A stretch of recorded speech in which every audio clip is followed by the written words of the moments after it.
सुदूर एक गांव में मोहन नाम का पहलवान रहता था, जिसके पास 5 भैंसें थीं। दिन भर भैंसों की देखभाल करना और उनका दूध पीना ही मोहन की दिनचर्या थी।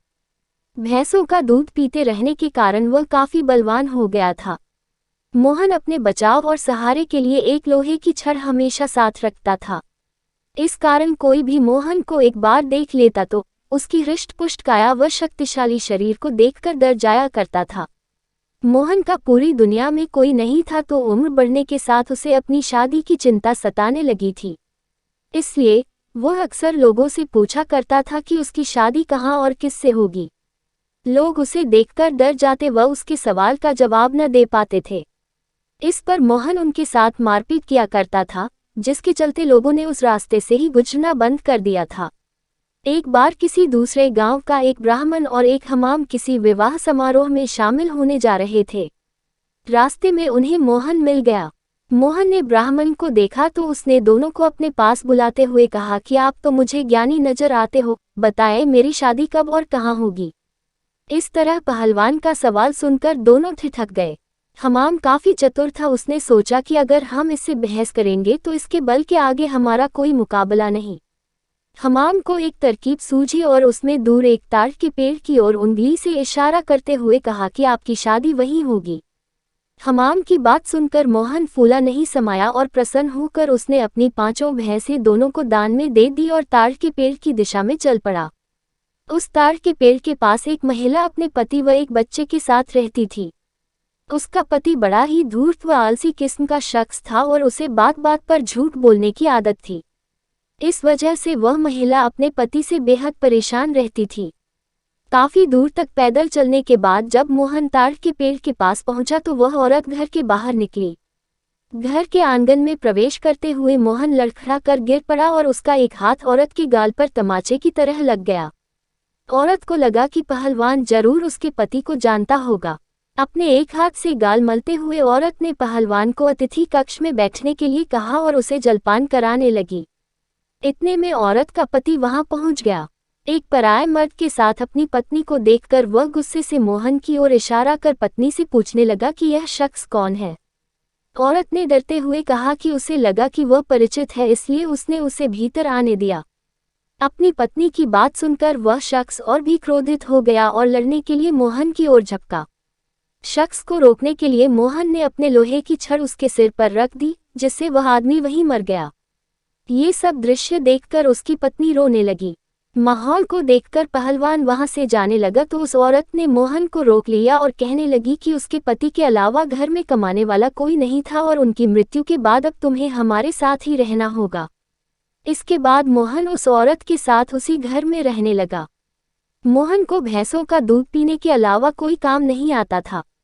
ऐसे में कुछ दिन बाद जब घर का राशन खत्म होने लगा तो महिला ने उससे कहा कि वह बाहर जाकर कुछ कमा कर लेकर आए या फिर राजा के पास जाकर खेती के लिए जमीन मांग ले ताकि वह खेती कर अपना भरण पोषण कर सके।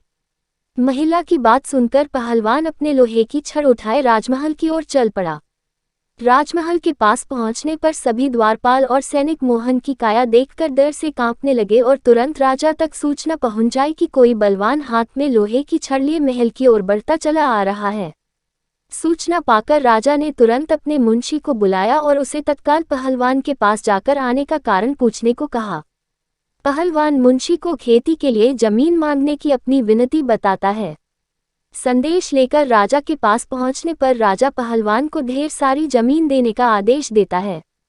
मुंशी बेहद चतुर होता है तो वह राजा द्वारा पहलवान को दी गई अधिकांश जमीन स्वयं के लिए रखकर मोहन को कब्रिस्तान के पास एक बंजर जमीन का छोटा सा टुकड़ा दे देता है, जिसे पाकर पहलवान खुशी खुशी वापस लौट जाता है। उस बंजर जमीन के पास के बीच में एक पीपल का पेड़ होता है, जिस पर भूतों का बसेरा होता है। जमीन को फसल उगाने योग्य बनाने के लिए जब पहलवान जुताई शुरू करता है तो पेड़ के कारण उसे खेत जोतने में परेशानी आने लगती है। मोहन उस पेड़ को उखाड़ने की ठान लेता है और अपनी लोहे की छड़ से उस पर प्रहार करता है, जिससे करीब 150 भूत पेड़ से नीचे गिर जाते हैं और गुस्से से पहलवान की ओर लड़ने के लिए दौड़ते हैं। पहलवान अपनी छड़ से सभी भूतों के छक्के छुड़ा देता है। पहलवान से जीतना असंभव जानकर भूत मोहन के सामने पेड़ न काटने की गुजारिश करने लगे। भूतों ने कहा, ये हमारा घर है, हम कई साल से यहाँ रह रहे हैं, हमारे घर को मत उजाड़ो। भूतों ने इसके बदले खेतों में काम कर उपज मोहन के घर पहुँचाने का प्रस्ताव रखा। मोहन को भूतों पर दया आ जाती है और वह उनका प्रस्ताव स्वीकार कर घर चला जाता है। इसके बाद से भूत समय समय पर पहलवान के घर हर फसल पहुँचाने लगे। एक बार उन भूतों का गुरु उनसे मिलने आता है। सभी भूतों को दुबला पतला व कमजोर देखकर वह उनकी दुर्दशा का कारण पूछता है। भूतों से पूरा वृतांत सुनकर गुरु पहलवान को सबक सिखाने की ठानता है और उसके घर की ओर चल पड़ता है। भूतों का गुरु एक बिल्ली का रूप धारण कर पहलवान पर हमला करने की योजना बनाता है। उन दिनों पहलवान के घर में रोज एक बिल्ली रसोई में घुसकर सारा दूध पी जाती थी, जिससे वह काफी परेशान था। उस दिन पहलवान भी उस बिल्ली को सबक सिखाने के लिए दरवाजे के पीछे छिपकर बिल्ली का इंतजार कर रहा होता है। जैसे ही बिल्ली के रूप में भूतों का गुरु कमरे में प्रवेश करता है, पहलवान उस पर प्रहार कर देता है। पहलवान के प्रहार से भूतों के गुरु की कई हड्डियां टूट जाती हैं और वह अपने असली रूप में आकर अपनी जान बख्शने का निवेदन करने लगता है। मोहन ने भूतों के गुरु को छोड़ने पर खुद के लिए सजा चुनने के लिए कहा। ऐसे में भूतों के गुरु ने कहा कि उसे बख्शने पर वह राशन की मात्रा दोगुनी कर देगा। भूतों के गुरु की इस बात पर कुछ देर विचार करने के बाद पहलवान उसे छोड़ देता है। पहलवान के घर से निकलकर भूतों का गुरु सीधे अपने शिष्यों के पास जाता है।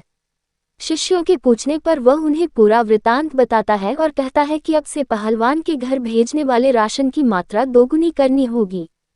कहानी से शिक्षा: अगर आपका भाग्य बलवान हो तो विपत्तियां भी अवसर में बदल सकती हैं।